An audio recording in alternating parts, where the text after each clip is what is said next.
Hi, I'm Robert Gonzalez, Camelback Toyota Service. Today, we're looking at a rear axle on a 4Runner. I believe this is like a 2013-14 model. This is what you'll find on trucks and other all-wheel drive vehicles, but definitely every truck or SUV. This is your rear axle.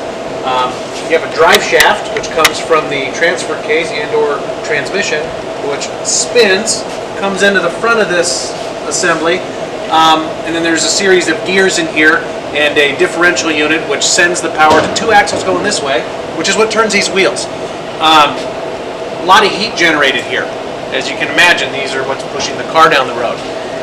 There is fluid in here that needs to be changed on a regular basis.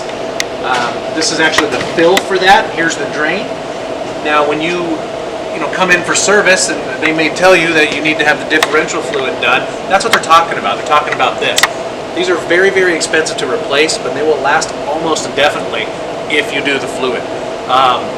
The parts in there are very, very heavy duty, making them very pricey, very labor intensive to replace. You also have a front differential on a four-wheel drive vehicle. You'll have one of these in the front as well. It'll carry its own fluid as well. And the same goes for that. That's not bearing the load of the rear axle assembly, but it definitely generates heat too, and the fluid needs to be done in that. You do have a gearbox called transfer cases, which is what splits the power up here to both differentials. That has its own fluid. It is not transmission fluid. It does not share the fluid with the transmission. It has its own fluid. Here at Camelback Toyota, we offer a service that does the fluids in both differentials and the transfer case as a package, because they're often done at the same time or have a similar interval.